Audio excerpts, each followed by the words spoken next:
सद्बुद्धि, सन्मार्ग और कार्य का संकल्प देना, अडिग रहे विश्वास तुम पर, ऐसा अंतः कर देना, मेरे हृदय में आने में तुम्हें कोई संकोच न हो।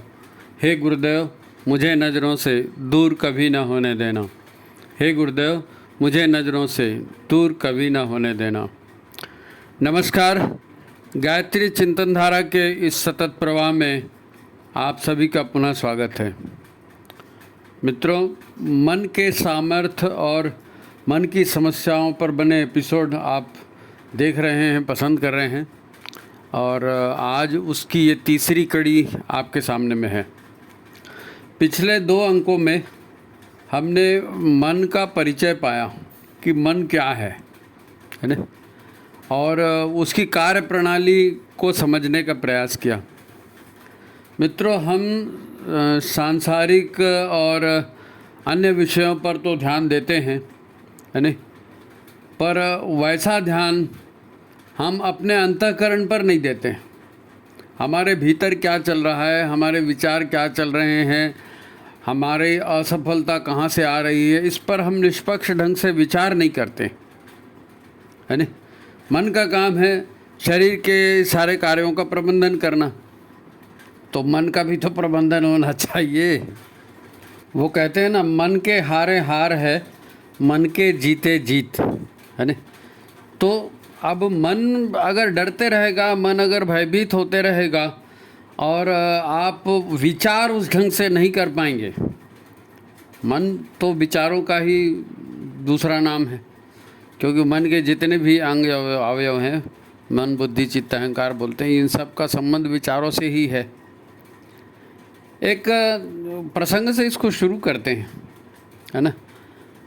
अपने प्रधानमंत्री जो हैं उनका एक उदाहरण है। प्रधानमंत्री नरेंद्र मोदी पहले कहीं बीजेपी कार्यालय में उधर ऑफिस वगैरह में बैठा करते थे, और अचानक उनको कहा गया कि तुम जा कर के जो है वो गुजरात के मुख्यमंत्री बन जाओ। अब जो बंदा कभी मंत्री नहीं रहा, जिसने कभी विधानसभा का चुनाव नहीं लड़ा, उस आदमी को बिना चुनाव लड़े डायरेक्ट गुजरात का मुख्यमंत्री बना दिया। अब कोई भी दूसरा रहता तो यही कहता कि अरे मेरे को क्या अनुभव है, मैं तो कभी ऐसे ही नहीं रहा, मैं तो कभी, अब डायरेक्ट आप मेरे को मुख्यमंत्री बना रहे हो, कैसे होगा। लेकिन नहीं, चुनौती है। और उन्होंने कहा कि भाई, कहा गया प्रकृति चाहती है, ईश्वर चाहता है कि ऐसे हम परिस्थितियों में रहें, तो इन्हीं परिस्थितियों में हमको रास्ता निकालना है, ना क्यों कहें, इन्हीं परिस्थितियों में रास्ता। तो वो गए, उन्होंने उस राजनीतिक प्रणाली, वो पहली बार विधानसभा गए, उस माहौल को देखा, समझा, अधिकारियों से मिले, कैसे क्या काम होता है उसको समझा, और मुख्यमंत्री बने। और सिर्फ बने नहीं तो ऐसे मुख्यमंत्री बने कि लोग आज भी गुजरात मॉडल की चर्चा करते हैं। अच्छा, इसके बाद भी गाड़ी रुकी नहीं थी, है ना। इसके बाद भी गाड़ी, देखो, जो हर किसी को खुशियाँ या जो भी अवसर होते हैं ना, ये विरासत में नहीं मिलते। राजा का लड़का राजा बन गया, क्रिकेट डॉक्टर का लड़का डॉक्टर बन गया, या क्रिकेट खिलाड़ी का लड़का क्रिकेट खिलाड़ी बन गया, लेकिन उसको सफलता, बन तो जाएगा वो, लेकिन सफलता तो उसको अपने चिंतन और अपने कर्मों से ही मिलेगी ना।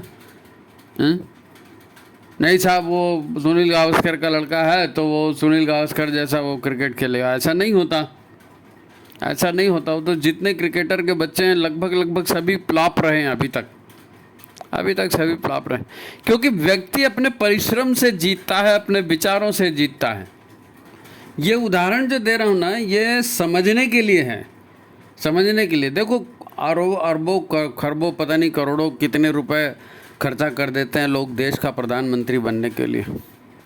और मोदी जी जब गुजरात के मुख्यमंत्री थे और उन्होंने देश की परिस्थिति देखी, और उनके भीतर में एक संकल्प आया कि अरे देश ऐसे नहीं सुधरने वाला, इसको तो इस ढंग से करेंगे तभी सुधरेंगे। लेकिन उनको प्रधानमंत्री बनाएगा कौन, उनको प्रधानमंत्री बनाएगा कौन? तो उनको प्रधानमंत्री किसने बनाया मालूम? उनको प्रधानमंत्री बनाया उनके विचारों ने, उनको मुख्यमंत्री, यशस्वी मुख्यमंत्री बनाया था उनके विचारों ने। उन्होंने विचार किया और जो परिस्थितियां थी मुख्यमंत्री बनते समय और प्रधानमंत्री का चुनाव लड़ते समय, उन परिस्थितियों में से अपना रास्ता निकाला विचार करके।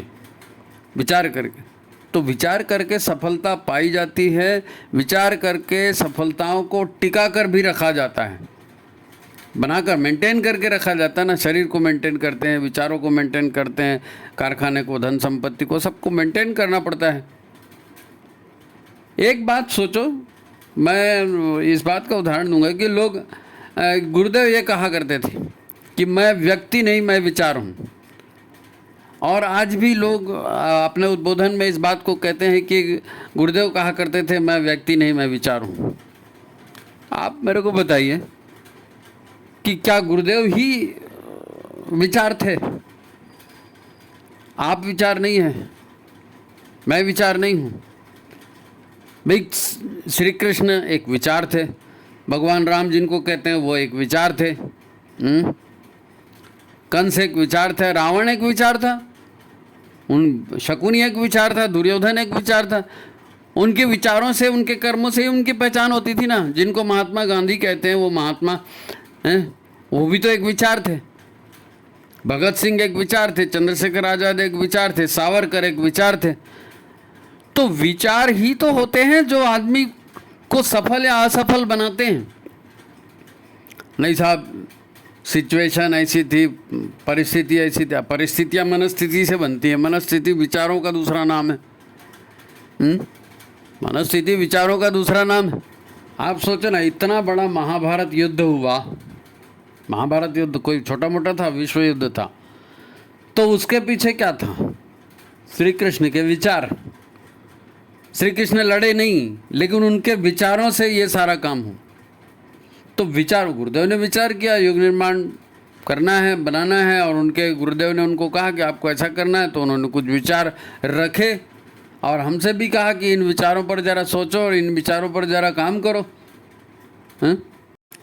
नहीं साहब, वो व्यक्ति अलग होते हैं, उनको विरासत में बातें मिलती हैं, उनकी परिस्थितियां तकदीर से ऐसी बन जाती है तो आदमी सफल हो जाता है, सुखी हो जाता है, फलाना हो जाता है। ऐसा नहीं होता, ऐसा नहीं होता। हमको एक बात समझनी पड़ेगी कि मनुष्य क्या है। मनुष्य क्या? मनुष्य को मनुष्य कहिए, आदमी कहोगे तो आदम और हवा और वो आप नहीं पहचान पाओगे। मैन कहोगे तो नहीं पहचानो, मैन एंड वुमेन बोलोगे या आदम हवा बोलोगे तो उससे पहचान नहीं होती। हमारे यहाँ क्या कहा जाता है? व्यक्ति को मनुष्य कहते हैं या व्यक्ति कहते हैं? तो मनुष्य वो होता है, मनुष्य वो प्राणी है जिसकी दिनचर्या उसके मन के ऊपर प्रभावित होती है, मन से ही चलती है। जैसा मन होगा, जैसे विचार होंगे, वैसे वो करेगा, और मन के आधार पर चलने वाला मनुष्य है। और जब हम व्यक्ति कहते हैं तो व्यक्ति तो शुद्ध रूप से विचारों की ही बात करता है भाई। व्यक्ति मतलब व्यक्ति वो है जिसकी अपनी पहचान होती है, व्यक्त हो रहा है। वो व्यक्ति के माध्यम से व्यक्ति के संस्कार व्यक्त होते हैं, व्यक्ति के विचार व्यक्त होते हैं, व्यक्ति की आदतें व्यक्त होती हैं, व्यक्ति का स्वभाव व्यक्त होता है। जो व्यक्त हो रहा है वो व्यक्ति है, जो व्यक्त हो रहा है वो व्यक्ति। तो ये इन सब के पीछे बात क्या हुई? विचार। इन सब के पीछे बात तो विचार ही है ना। और विचार माने मन, विचार माने मानसिकता, विचार माने आपका स्वभाव, विचार माने ये जितने भी व्यक्ति सफल हुए हैं ना संसार में, जिन्होंने अपना रास्ता खुद बनाया है, तो वो कभी इंतज़ार नहीं करते कि फलाना आएगा फिर वो ऐसा बोलेगा तो हम उसको ऐसा बोलेंगे, फिर ऐसी सिचुएशन आएगी तो हम ऐसी सिचुएशन में जाएंगे। नहीं, आप अगर वक्त का इंतज़ार करते रहेंगे तो वो वक्त कभी नहीं आने वाला जो आपको सफल बना दे। आपको अपना रास्ता खुद बनाना पड़ेगा, परिस्थितियों के हिसाब से अपना रास्ता। मोदी जी जब प्रधानमंत्री बने, मैं फिर वही उदाहरण दे रहा हूँ जी, वो बंदा है भी उदाहरण के लायक। वो क्या कहते हैं? विपक्षी मेरे ऊपर जो भी पत्थर मारते हैं, मैं उन पत्थरों की सीढ़ियाँ बनाकर ऊपर चढ़ जाता हूँ। हैं? विपक्षी मेरे ऊपर जो पत्थर मारते हैं, उन पत्थरों की सीढ़ियाँ बनाकर मैं ऊपर चढ़ जाता हूँ। मतलब अपने लिए अनुकूलता स्वयं ढूंढनी पड़ती है। भाई आप दुनिया को नहीं बदल सकते हैं, पूरी दुनिया बदल जाए, सारे लोग ठीक हो जाएं, नहीं साहब हम सुधरेंगे, युग सुधरेगा बोलते हैं ना, तो सारी दुनिया सुधर जाएगी, उसके बाद हम सुधरेंगे, तो ये कभी नहीं होने वाला। सारी दुनिया कहाँ सुधरेगी जी? तुमको खुद सुधरना पड़ेगा तो तुम्हारी दुनिया सुधरेगी। हम सुधरेंगे, युग सुधरेगा, यही तो कहा ना गुरुदेव ने। तो इंतज़ार किस बात का? जितने भी लोग दुख में, मुसीबत में, परेशानियों में पड़े हैं, उनको किसी न किसी का इंतज़ार है। उन सभी से निवेदन है, उन सभी से निवेदन है कि एक बार विचार तो करो, एक बार विचार तो करो, हम किस स्थिति में हैं, हम क्या चाहते हैं और ऐसी स्थिति में हम क्या कर सकते हैं। दुनिया में सब कुछ हमेशा के लिए सबका नहीं मिलता, सबको सब कुछ, सबको सब कुछ कभी नहीं मिलता। अपने लिए रास्ता ढूंढना पड़ता है, बनाना पड़ता है। अगर आज आप मुसीबत में हैं तो मुसीबत से छुटकारा कौन दिलाएगा? कुछ बाहर आके थोड़ी दिलाएगा आपको, आपको ही उसका रास्ता ढूंढना पड़ेगा। कुछ त्याग, कुछ बलिदान, कुछ समझौते, बहुत सारी चीज़ें होती हैं काल समय परिस्थिति के हिसाब से। उसको उसमें इंसल्ट वाली कोई बात नहीं है भाई। एक संघर्ष का रास्ता है, कभी 2 कदम आगे जाओगे, कभी 2 कदम पीछे जाओगे, कभी कुछ नुकसान भी होगा, कभी कुछ फायदा भी होगा। महाभारत में कितनों को मरवाया गया, अभिमन्यु मारा गया ना, हैं? वो भीम का लड़का घटोत्कच, वो भी मारा गया। युद्ध जीतना था तो मोहरे तो मरवाने पड़ेंगे। आप जिंदगी में हैं और आपके अनुकूल परिस्थितियां नहीं हैं, आप विचार करिए, और जो अनावश्यक है आपके लिए उसके वो त्याग भी कर देंगे तो कोई दिक्कत नहीं है, त्याग भी कर देंगे तो कोई दिक्कत नहीं है। ऐसी बातों पर गौर करना पड़ेगा, एक फार्मूला सबके लिए नहीं लगेगा। यही विचार, यही जो बात है ना, आज अपन इसी पर चर्चा करने वाले हैं, आज इसी पर चर्चा करने वाले हैं। हमारी खुशियाँ टिकती क्यों नहीं और हमारे दुख कैसे लंबे लंबे होते चले जाते हैं। हमारे लिए असफलता ही असफलता क्यों आती, सफलता क्यों नहीं आती। बहुत सारी चीज़ें हैं, और असफलता भी आई तो हम जल्दी उसमें माइंड हमारा डिस्टर्ब क्यों हो जाता है। सफलता असफलता हाँ के जो है ना, सुख दुख के कारण होते हैं। इस समय की परिस्थितियाँ, अपने कार्य, पिछले जन्म का प्रारब्ध, बहुत सारी चीज़ें हैं।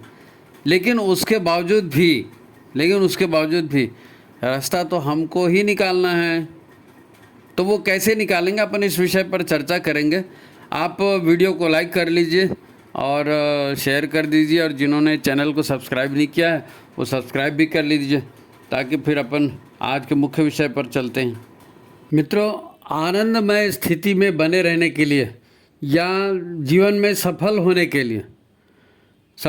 लिए आपका मन शांत होना चाहिए। बेफिक्री का भाव होना ज़रूरी है हमारे भीतर में। अगर हमारे भीतर में चिंता है, दुविधा है, भय है, तो हम आनंद में कैसे हो सकते हैं? आनंद में कैसे हो सकते हैं? और परमात्मा ने, प्रकृति ने हमको ऊर्जा दी है, हमको आनंद के अवसर दिए हैं, हमको साधन दिए हैं।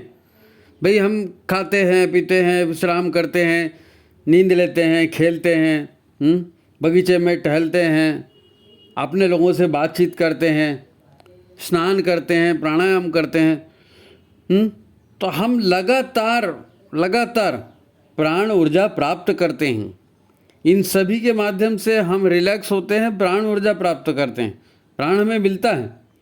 फिर भी हम, जिसको भी देखो आप, थका सा अनुभव करता है, हताश निराश अनुभव करता है। क्या करूं जी, मुसीबत में फंसा हूं, वो ऐसा हो गया, वो वैसा हो गया, मेरे साथ तो ऐसा ही होता है, मेरी तकदीर। अरे भी लगातार तुमको प्राण मिल रहे हैं, परमात्मा ने चारों ओर प्राण का सागर तुम्हारे पास दे दिया है। हर चीज़ से तुमको प्राण मिल सकता है, लेकिन हमको हर चीज़ से तकलीफ होती है। उसने ऐसा क्यों किया, वो देश सर गवर्नमेंट ने ऐसा कर दिया, वो पाकिस्तान ने ऐसा कर दिया। अरे कहाँ लगाए हैं। हम लगातार इन सारी बातों से जो है ना, निराश, उदास, हताश, ऊर्जाहीन बने रहते हैं। अब इसका कारण बाहर नहीं है, वास्तव में देखा जाता बाहर नहीं है, इसका कारण हमारे भीतर ही है। इसका, भाई आपको मान लो कोई लॉटरी लग गई, या एक मनपसंद जगह आपकी शादी तय हो गई, या आपका प्रमोशन हो गया, व्यापार में फ़ायदा हो गया, कुछ भी हो गया, आपको तो खुशी में होना चाहिए ना, खुशी में होना चाहिए। तो जब तक उसके लाभ उठा रहे हैं तो आपको प्रसन्न रहना चाहिए, हैं? लेकिन सारी परिस्थितियां वही रहती हैं, भाई प्रमोशन हो गया है, लॉटरी लग गई तो कोई पैसा वापस थोड़ी ले जा रहा है आपसे, वो चीज़ तो वैसे ही है। लेकिन आप जल्दी ही चिंताग्रस्त हो जाएंगे, आप जल्दी ही उदास हो जाएंगे, जल्दी ही आप ऊर्जाहीन हो जाएंगे, थका हारा अनुभव करेंगे। तो फिर क्यों? क्योंकि दुखद और नकारात्मक विचार आपके भीतर से उग रहे हैं। आपका वातावरण आपको इस ढंग से विचार दे रहा है, भावनाएं दे रहा है कि आपकी प्रसन्नता गायब हो जाती है। देखो, हम जब कहते हैं ना कि फलाने आदमी ने ये काम किया, शरीर काम कर रहा है, तो वास्तव में क्या है? शरीर तो एक उपकरण है, काम तो मन से होता है ना। मन का काम है शरीर के सारे कार्यों का प्रबंधन करना, मन के माध्यम से ही तो प्रबंधन होता है। तो इसका मतलब यही हुआ कि हमारे जीवन में जो कुछ भी विपरीत परिस्थितियां आती हैं, तो मन के विचारों और मन की ऊर्जाओं का सदुपयोग करके हम अपने जीवन की अनुभूतियों को ठीक कर सकते हैं। भाई मन कंट्रोल करता है ना, तो मन में ऐसी विचार लाएं, ऐसे अनुभूतियां लाएं, तो हम अपने जो दुखद परिस्थितियां हैं, जो दुखद अनुभव हो रहे हैं, उसको चेंज कर सकते हैं। तो ये चेंज क्यों नहीं कर पाते? हम चेंज क्यों नहीं कर पाते? अनुभूतियों को ठीक करके जीवन को हम सुखी बना सकते हैं। आज मन के विषय पर चर्चा इसीलिए कर रहे हैं क्योंकि हमारा यही मन आज हमारे स्वास्थ्य को खराब कर रहा है, यही मन हमारी समृद्धि को बट्टा लगा रहा है, यही मन हमारे निजी और पारिवारिक जीवन और देश और दुनिया और सबको बर्बाद कर रहा है। तो मन क्या है और मन के उपकरण क्या है, इसी पर तो अपन चर्चा कर रहे हैं ना पिछले 2 अंकों से, है ना। वो आनंदमय स्थिति बने रहने के लिए, अपने भीतर बेफिक्री का भाव जगाने के लिए आपको मन को समझना पड़ेगा, भय उत्पन्न करने वाले कारणों को समझना पड़ेगा और उनसे बचना पड़ेगा, और सकारात्मक विचार कैसे होते हैं उसका अध्ययन करना पड़ेगा, उसी आधार पर काम करेंगे। यहाँ एक महत्वपूर्ण बात है जिस पर जो है ना लोग ध्यान नहीं देते, हमने पिछले एपिसोड में भी बात की थी कि ये जो सूक्ष्म शरीर है, इसमें 4 भाग बोले ना, मन बुद्धि चित्त अहंकार। तो बुद्धि इसमें सबसे प्रमुख बात होती है, और बुद्धि का अर्थ अपन ने क्या बताया था? बोध से। हमारे अनुभव, हमारे बोध, हमको क्या क्या अनुभव हो रहा है, वो जो चीज़ है ना, वो हमारा फिर ज्ञान हो जाता है, वो हमारे ज्ञान हो जाता है। उसी के आधार पर मान्यता, धारणा, ये सब बनती है ना। अब हमारे साथ दिक्कत ये है कि हम शारीरिक रूप से काम नहीं करते या कम करते हैं और सोचते ज़्यादा हैं। काम हमारे विचारों का और हमारे चिंतन का एक तालमेल होना चाहिए ना। आप सोच विचार के काम करें वहाँ तक ठीक है, लेकिन आप सोचते ही गए और काम उस हिसाब से कुछ नहीं हुआ, तो क्या होगा? विचारों की अधिकता, इतने विचार, इतनी बातें दिमाग में घुस जाएंगी कि क्या करूं क्या नहीं करूं करके कंफ्यूजन और हो जाएगा। जब ऐसी स्थितियां आती हैं, आज यही स्थिति है क्यों? जिस हिसाब से बाजारीकरण बढ़ा है, जिस हिसाब से विज्ञापन और ये प्रचार के माध्यम और PR माध्यम और ये जितने भी मतलब फेसबुक, व्हाट्सएप, इंस्टाग्राम, ये जितने चीज़ें हैं, इनके माध्यम से ही तो प्रचार होता है ना। तो इतनी इन्फॉर्मेशन आती है और हम काम कुछ करते हैं? हम काम कुछ नहीं करते। तो जब हमारे मन के विपरीत विचार आते हैं तो हम थोड़ा देर सुनते हैं, फिर उसके बाद हम सुन के थक जाते हैं और हमको ऐसा लगता है, हे भगवान, ये भी हो रहा है, वो भी हो रहा है, पता नहीं क्या होगा। अब जहाँ आ गया पता नहीं क्या होगा, तो आपके शरीर की सारी ऊर्जा वो चिंता खा जाएगी। चिंता चित्त को जलाती बोलती ना, तो ये चिंता और भय और ये जो है ना, ये आपकी सारी ऊर्जा को खा जाएंगे। जितना आपने प्राणायाम किया है और पोषक आहार खाए हैं और मनोरंजन किया है और नींद भी लिया और सब किया आपने अपनी ऊर्जा को बढ़ाने के लिए, लेकिन ये फालतू के विचार जो है ना, ओवर थिंकिंग जिसको बोलते हैं, ओवर थिंकिंग कर करके हम अपनी सारी ऊर्जा को वैसे ही ख़त्म कर देते हैं। आज उसके दुष्परिणाम होते हैं, भाई। सच्चिंतन, सत्कर्म, दुश्चिंतन, दुष्कर्म, इनका एक समीकरण होता है।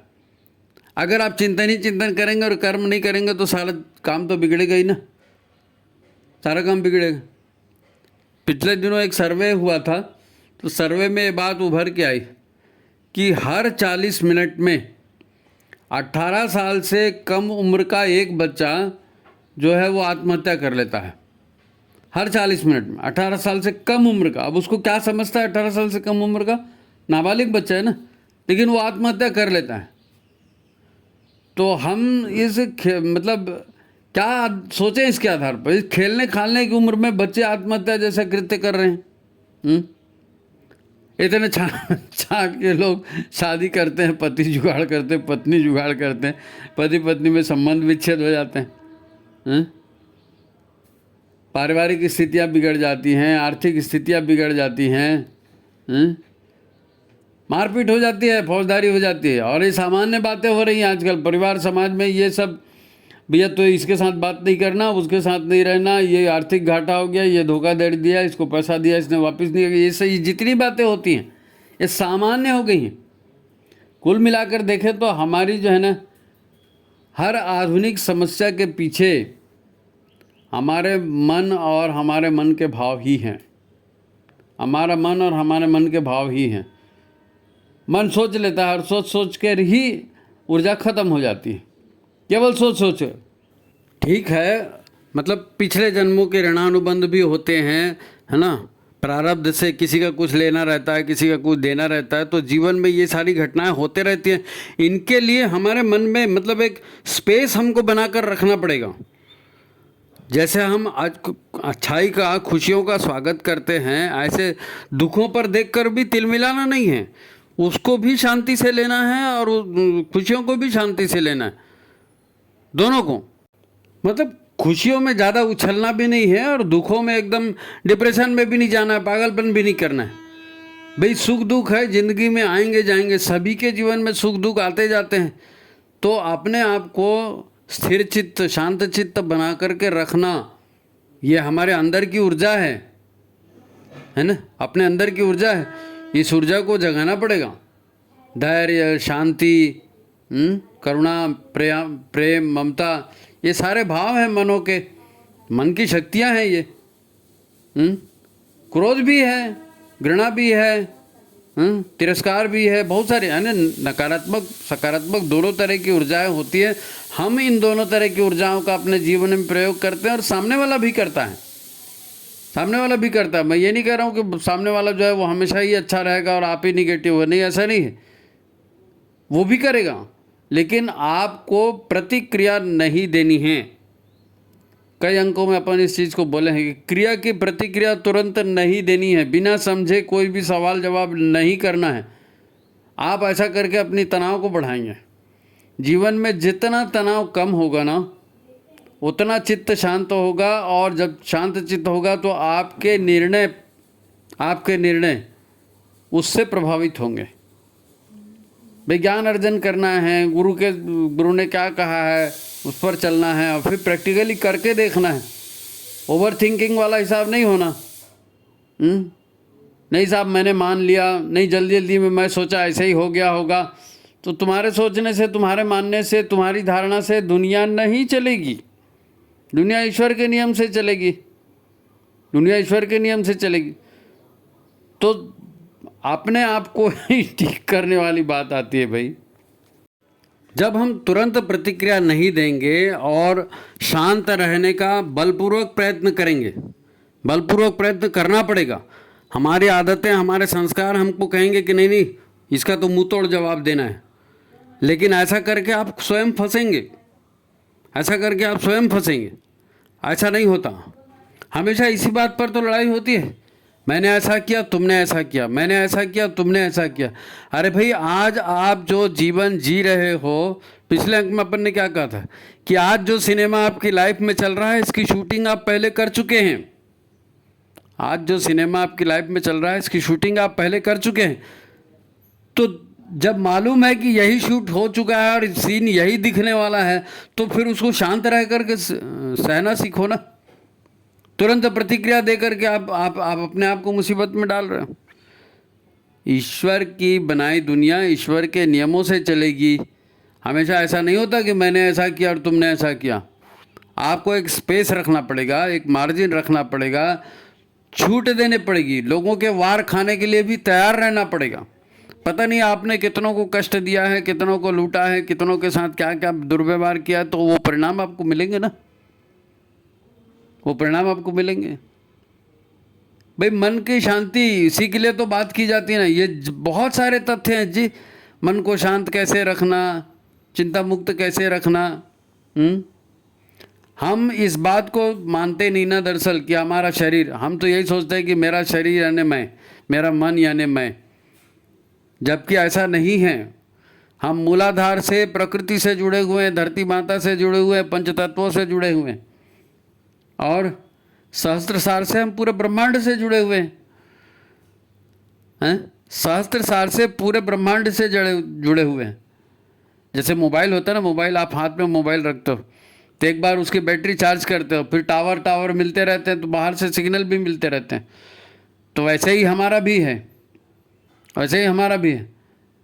हम धरती से ऊर्जा प्राप्त करते हैं, है ना, और शरीर चलाते हैं, और जो धरती से हमको कुछ मिलता है, वातावरण से जो कुछ मिलता है, शिक्षा से जो कुछ मिलता है, उसी से हमारी मनोवृत्ति बनती है, हमारे संस्कार बनते हैं, हमारे विचार बनते हैं, और उन विचारों का क्रियान्वयन होता है।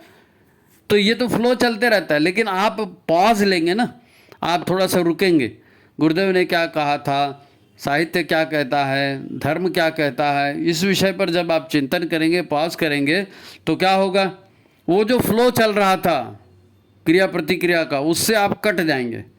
और जब आप सोचेंगे, सच्चे मन से सोचेंगे, गुरु का प्रार्थना करेंगे, गायत्री माता की प्रार्थना करेंगे, तो आप ब्रह्मांडीय ऊर्जा से जुड़ेंगे, आप गुरु की ऊर्जा से जुड़ेंगे, मार्गदर्शक सत्ता की ऊर्जा से जुड़ेंगे, आप अपने बुजुर्गों के आशीर्वाद से जुड़ेंगे, कुल देवता के आशीर्वाद से जुड़ेंगे। जितने भी देवी देवता हैं, ये सारे आपको आशीर्वाद देने के लिए तैयार हैं, आपको सुझाव देने के लिए तैयार हैं। लेकिन हम तो बोलते हैं मैं और मेरा, और तू और तेरा। बस लड़ाई तो दो ही में होती है ना, कौरव और पांडव, एक अच्छा एक बुरा। तो हम अपने आप को बुरा तो कभी मानते ही नहीं, हम अपने आप को बुरा कभी मानते ही नहीं। तो ये जो बोलते हैं ना, धैर्य, क्षमा, शौच, अपरिग्रह, प्रलान, ये जितने 5 तत्व यम और नियम बोले गए ना, इनका भारी महत्व है जी, जीवन में भारी महत्व है। समग्र पर हमको ध्यान देना पड़ेगा, समग्र पर ध्यान देना। सकल पदार्थ है जग माही, कर्म ही नर पावत नाही। सब कुछ, सारा ज्ञान है, लेकिन हम उत्तेजना में रहेंगे और उधर ध्यान ही नहीं देंगे तो ज्ञान मिलेगा कहाँ से। सारी सुविधाएं ईश्वर ने देकर के रखी हैं, परिवार देकर रखा है, गुरु देकर रखा है, ज्ञान देकर रखा है, सब। गुरुदेव इसलिए तो कहते हैं कि आज का सबसे बड़ा संकट जो है ना, ये आस्था का संकट है। आस्था, हमको जो है उस पर हमारा अध्ययन नहीं है, जो हमारा अनुभव है उस पर हमारा विश्वास नहीं है। आस्था का संकट, इसीलिए तो गुरुदेव कहते हैं ना, इसका आधार भी जो है ना, विचार, मान्यता, ये सब तो है। आस्था भी उसी के आधार पर तो बनती है। अच्छा, वैज्ञानिक भी इसी को दूसरे ढंग से कहते हैं, वैज्ञानिक इसको दूसरे ढंग से कहते हैं। वैज्ञानिक क्या कहते हैं, आज की सबसे बड़ी बीमारी है ना हमारे क्या है, मनोरोग, ओवर थिंकिंग। अधिक सोचते हैं हम लोग, और सोच के कहाँ पहुंच जाते हैं। अगर उसने ऐसा कर दिया तो, अगर उसने ऐसा कर दिया तो, और ये तो खराब ही है, और ये तो वही है, अब ये आ गया तो मेरा जरूर खराब करेगा। और हम अपने मन में धारणा क्या क्या बना लेते हैं, और उसी के आधार पर हमारा अपनी ज़िंदगी चलाते हैं। और फिर एक बार हमने ठान लिया कि अब तो ऐसा हो गया, अब तो मैं मरा, तो नहीं मरना होगा तो मरेगा। अब मैं बीमार हो गया तो नहीं बीमार होना होगा, तो आप बीमार हो जाएंगे, क्योंकि आप सोच रहे हैं। ब्रह्मांड आपकी विचार से, सोच को और विचार को ग्रहण करता है, और वैसे ही ऊर्जा आपके शरीर को देता है। इसीलिए तो सकारात्मक सोचो बोलते हैं ना, सकारात्मक सोचो। आप बुरा सोचोगे तो वही बुरे विचार आपको वापस रिटर्न आ रहे हैं। भाई आज संसार के अधिकांश लोग किसी न किसी के, मतलब एक्साइटमेंट, जिसको उत्तेजना कहेंगे, या विकृत चिंतन, या पागलपन, या जो भी बोलो, उसी के शिकार हैं। इसी को हम मानसिक दबाव, मानसिक तनाव भी कहते हैं। मानसिक दबाव, मानसिक तनाव में क्या होता है, क्रोध आता है, डिप्रेशन आता है, तो दोनों के दोनों बीमारी है। क्रोध भी बीमारी है, डिप्रेशन भी बीमारी है। निराशा भी बीमारी है। इन्हीं से शरीर के हार्मोन्स का संतुलन बिगड़ता है, शरीर की 72,000 नाड़ियों में प्राण का प्रवाह प्रभावित होता है। ये जितनी तरह से खाना पीना, व्यायाम करना, प्राणायाम करना, ये हम पूरा प्राण अर्जित करते हैं और ये दुश्चिंतन में उसको सबको गंवा देते हैं जी। चिंता करना, क्रोध करना, भय करना, ये चिंता, क्रोध और भय, और इसी से हमारी ऊर्जा पूरी खत्म हो जाती, ऊर्जा खत्म हो जाती। फिर हम ऊर्जाहीन हम महसूस करते, क्या करें, हमको तो समझ में नहीं आता, हे भगवान कहाँ से तकदीर बिगड़ गई। पूरी 72,000 नाड़ियों में प्राण अगर प्रवाहित ढंग से नहीं हो पाएगा तो कमजोरी तो आएगी ना, कहाँ से चेतना जागेगी। हर तरह के मनोशारीरिक रोग उत्पन्न होंगे, तरह तरह की मनोवृत्तियाँ पैदा होंगी, नशे की लत लग जाएगी, नशा, हिंसा, सेक्स, हर तरह के जो अपराध बढ़ रहे हैं ना, पूरी ज़िंदगी नरक बन रही है, वो इसीलिए बन रही। पॉज लेने को तैयार नहीं है जी, ठहर करके, रुक करके, थोड़ा सोचने के लिए कोई तैयार नहीं है। हमने ठान लिया कि मेरा पति खराब है, मेरी पत्नी खराब है, मेरा बच्चा खराब है, ये दुनिया खराब है, ये संसार खराब है, ये सब हमने तय कर लिया कि ये खराब है। तो अब वो उसमें से अच्छाई हमको कहाँ दिखेगी? भाई जो अच्छा है उसका स्वागत करो, जो बुरा है उसके विरुद्ध आप ठीक है कर सुधार सकते हो सुधारो, नहीं तो छोड़ो, हटाओ, आप अपना रास्ता ठीक करो, बस बात खत्म। सारी दुनिया को सुधारने के चक्कर में मत पड़ो। भाई नकारात्मक व्यक्तियों के साथ मत रहो, उल्टे सीधे सीरियल और उल्टे सीधे साहित्य और इस तरह को मत देखो, समाचारों को मत देखो। समाचार तो क्या बकवास, आजकल तो पूरा भ्रम में डालने के लिए समाचार तो प्रायोजित होते हैं। उसके ऊपर भरोसा करके आप लड़ मारोगे, नहीं मेरी पार्टी अच्छी, तेरी पार्टी अच्छी है, तो फंसोगे ही फंसोगे। आज दुनिया का हर आदमी जो है सूचनाओं की अधिकता से परेशान है, सूचनाओं की ओवर इन्फॉर्मेशन। हमारे मन की, हमारे दिमाग की जो क्षमता है ना, उससे ज़्यादा विचार हमारे अंदर आ गए। हर तरह, हर कोई भी काम हम करते हैं, टीवी देखेंगे, फेसबुक देखेंगे, व्हाट्सएप, ओटीटी पर कुछ देखोगे, इंस्टाग्राम में देखोगे, फेसबुक में हर तरफ से कोई ना कोई विचार ही तो आ रहा है आपको।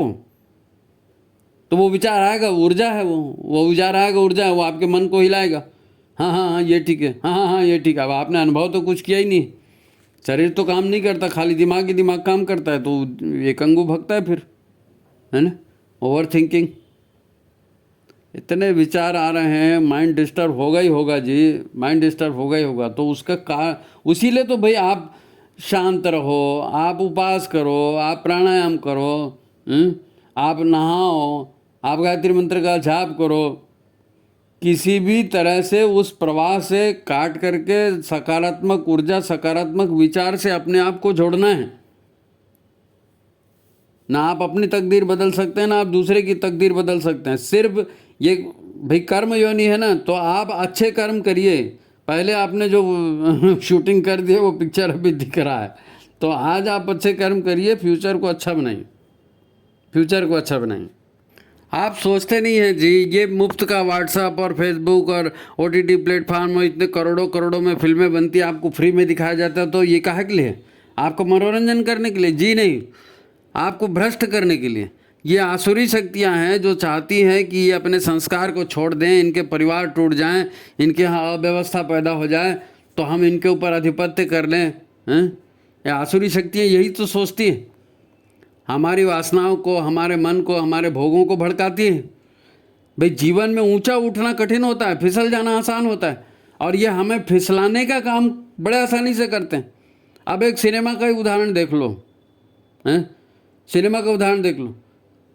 अब हमारे संस्कारी और भारतीय समाज को फिल्मों और प्रचार माध्यमों से धीरे धीरे करके क्या घुट्टी पिलाई गई, क्या घुट्टी पिलाई गई? हमको घुट्टी पिलाई गई कि हमारा व्यवहार भ्रष्ट है, हमारी परंपराएं घटिया हैं, हमारे जो पूर्वज थे वो भेड़ चराने वाले थे, नालायक थे, उनको कुछ नहीं आता था। ये मुसलमान आए, उन्होंने हमको कुतुब मीनार बनाना सिखाया, ताजमहल बनाना सिखाया, न जाने क्या क्या, पता नहीं जी क्या क्या सिखाते हैं। फिल्मों में जो है ना, आप देखो ना, फिल्मों में जो हिंदू व्यापारी होगा वो भ्रष्ट होगा, सूदखोर होगा, व्यभिचारी होगा, लुटेरा होगा। अब पंडित है तो पंडित अय्याश होगा, सेक्स के पीछे भागेगा, धूर्त तो होगा, हमेशा धोखा देगा। और वहीं मुस्लिम मौलाना होगा, कोई पादरी होगा तो वो तो ईमानदार बनेगा, देवदूत होगा, ईसा मसीह का बिल्कुल प्रतिरूप होगा है। अब ये सब उनको सिखाया जाता है, धीरे धीरे हमारे दिमाग में वही बात आते जाती है। एकदम पाक साफ पवित्र सेवाभावी देवदूत ये मुल्ला मौलानाओं को दिखाएंगे और हिंदू पुजारियों को भ्रष्ट दिखाएंगे। सास इतनी खराब, परिवार इतना खराब, सती प्रथा तुम्हारे यहाँ, फलाना प्रथा, न जाने क्या क्या क्या क्या हैं। पहले जो मुस्लिम हीरो आते थे ना, वो सब हिंदू नाम रख के आते थे। मीना कुमारी तो नाम थे, वो थी तो मुसलमान।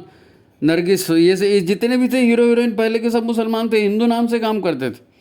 अब धीरे धीरे हिंदुओं में उन्होंने इतना बिठा दिया कि जितने लोग जो है ना केदारनाथ बद्रीनाथ नहीं जाते, उससे ज़्यादा लोग अजमेर साहब की दरगाह में जाते हैं। हर शहर में आप देख लो, जितनी दरगाहें और मज़ारें बनी वो हिंदू ही लोग वहाँ जाते हैं। अरे बाबा, जहाँ 33 करोड़ देवी देवता हैं, तुम समझो तो सही, ज्ञान तो अर्जित करो, लेकिन प्रचार, विचार प्रचार, वो संगठित रूप से आपको भ्रष्ट कर रहे हैं। हमको अध्ययन करना नहीं है, हमको समझना है नहीं। अब उन्होंने कोई समझाने जाएगा तो उनको बोल दिया जाता है, कोई हिंदू की बात करेगा तो ये सब सांप्रदायिक है, इनके नहीं सुनना है। हमने वो सीख लिया, अब नहीं सुनते। ये जितने लव जिहाद के केसेस हो रहे हैं, वो लव जिहाद बोला मेरे को याद है, ये जितने मारकाट तांडव होते हैं ना। अभी एक समाचार छपा था, रायपुर का ही समाचार था, एक आदमी ने दूसरे आदमी को मार दिया। पता नहीं वो लड़की थी महिला थी क्या, मैंने हेडिंग देखा, अंदर नहीं पड़ा। लेकिन उसने नया स्टाइल निकाला। क्या स्टाइल निकाला? पहले होता था कि आदमी को मार दिया, काट दिया, अब उसकी डेड बॉडी क्या करना है तो टुकड़े टुकड़े काट के नाले वाले में फेंक देते थे, कहीं ले जाकर जला देते थे। कई लोग थोड़ा थोड़ा इंस्टॉलमेंट में फ्रिज में भर के धीरे धीरे वहाँ से ही खा लेते थे। तो पुटांग जितने भी आसुरी काम सब करते। अब इन्होंने नया एक स्टाइल निकाला, एक आदमी का मर्डर किया, उसको हाथ पर बांध के सूटकेस में डाला और सूटकेस में पहले कंक्रीट बिछा दिया और कंक्रीट बिछा के वो बंधी हुई डेड बॉडी डाल दिया, फिर ऊपर से कंक्रीट। अब वो कंक्रीट का बक्सा हो गया, कंक्रीट का बक्सा। अब सूटकेस को फाड़ दिया। अब किसी को मालूम थोड़ी उस कंक्रीट के भीतर में डेड बॉडी है ना। सिनेमा में, व्यवहार में, अखबार में और ऐसे ऐसे कृत्य दिखाए जाते हैं कि बुरे काम करना है ना, हाँ एक तरीका ये है, बुरे काम करना है ना, हाँ एक तरीका ये है, बुरे काम करना है ना, हाँ एक तरीका ये है। बस आप पार्टियां करो, मॉडर्न लोगों के बीच में जाओ और देखो ना, यही तो सब काम करते हैं, यही सब काम करते हैं। ऐसी ही चीज़ें सिखाई जाती हैं। और आप बाल संस्कारशाला जाएंगे, नहीं जाएंगे, गीता पढ़ेंगे, नहीं पढ़ेंगे, रामायण पढ़ेंगे, नहीं पढ़ेंगे, परिवार में पर्व त्यौहार मनाएंगे, नहीं मनाएंगे। वो तो पिछड़ापन है करके आपको बोल दिया जी, पिछड़ापन है बोल दिया। क्रिया प्रतिक्रिया, everything is fair between love and वार। लड़ते जाओ, लड़ो मरो कटो, कुछ भी खाओ, बीमार होते जाओ, डॉक्टर के पास दवाइयाँ। हर तरह से मनुष्य को भ्रष्ट करने के लिए दुष्विचारों की दुष्क्रांति चल रही है, बुरे विचारों की बुरी क्रांति। हम उसी में फंसे हुए हैं। इसलिए सद्विचार धारण करना है, गायत्री का आह्वान करना है, सद्बुद्धि दे माँ हमको बताइए। तो उसके लिए शांत बैठना पड़ेगा, उसके लिए ध्यान करना पड़ेगा, उसके लिए जाप करना पड़ेगा, उसके लिए है ना शरीर को उत्तेजना बढ़ाने वाले खान पीने के पदार्थों का बहिष्कार करना पड़ेगा। मन को शांत रखने के लिए जो भाई जैसा खाए अन्न वैसा बने मन, तो मन को शांत रखने के लिए वो सारी चीज़ें करनी पड़ेंगी। देखो संसार में आए हैं, दुख तो मिलेगा, लेकिन आपको प्रतिक्रिया पर नियंत्रण रखना है। मन के भावों का उपयोग करके, मन की ऊर्जाओं का उपयोग करके, मन की कार्यविधि को समझ करके जीना है। भाई जब गुरुदेव कहते हैं कि अपना सुधार संसार की सबसे बड़ी सेवा है, तो उस पर विश्वास करिए। अपना सुधार करना मतलब जो कर चुके हैं, जो भुगत रहे हैं, वो बात अलग है। भविष्य में आपका भविष्य अच्छा बनना चाहिए ना, उसके लिए अपने भीतर अच्छे संकल्प जगाना, अपनी धारणाओं को सुधारना, अपनी मान्यताओं को सुधारना, अपने स्वभाव के दुर्गुणों को, दोषों को देख करके उसको हटाना और ईश्वर पर विश्वास करना, गुरु पर विश्वास करना, तब तो अहंकार हटेगा। तो ये अंदरूनी ताकतें हैं, इन अंदरूनी ताकतों को हमको मजबूत बनाना है ध्यान दे करके। भविष्य तो उसी से अच्छा, भले अच्छा सोचोगे तो ही अच्छा कर पाओगे ना, नहीं तो नहीं कर पाओगे। अब सबसे बड़ी बात है, जब हमारे गुरुदेव कहते हैं कि मैं व्यक्ति नहीं मैं विचार हूँ, तो हम भी व्यक्ति नहीं, हम भी विचार हैं। हमको भी अपने विचारों को ठीक करने पर ध्यान देना पड़ेगा। विचार ठीक होगा तो भावना, मन, संस्कार, प्रेरणा, ये सब ठीक होगा। उसके लिए शांत बैठना पड़ेगा, है ना। योग, प्राणायाम, ध्यान, ये जितने चीज़ें बोली जाती हैं आप करिए, देखिए, है ना। फिर जैसे भी आपके और प्रश्न आएंगे तो अपन बात को क्लियर करेंगे। आज फिर लंबा हो रहा है विषय, आज के विषय को वहीं समाप्त करते हैं। पिछले दोनों भी जो हैं उनकी कड़ियाँ, लिंक जो है डिस्क्रिप्शन बॉक्स में हम डाल देंगे, आप उसको देखिए। मन का विषय बहुत गंभीर है, आप इसको सीरियसली लेना ही पड़ेगा, है ना। मनोरोग, शारीरिक रोग, इनसे बचना है तो इन सब चीज़ों को लेना पड़ेगा, नहीं तो आधी दुनिया पागल हो रही है, हमको थोड़ी पागल होना बचना है भाई, है ना। तो इस विषय पर थोड़ा देखिए, अध्ययन कीजिए, 2-4 बार सुनिए और अपने जीवन को ठीक करने की कोशिश कीजिए, ठीक है। तो पिछले लिंक अभी ज़रूर देखिए, मैंने डिस्क्रिप्शन में इसके लिंक डाल दी है। बाकी लाइक शेयर करिए, लोगों तक पहुंचाइए, ठीक है। सभी को प्रणाम, नमस्कार।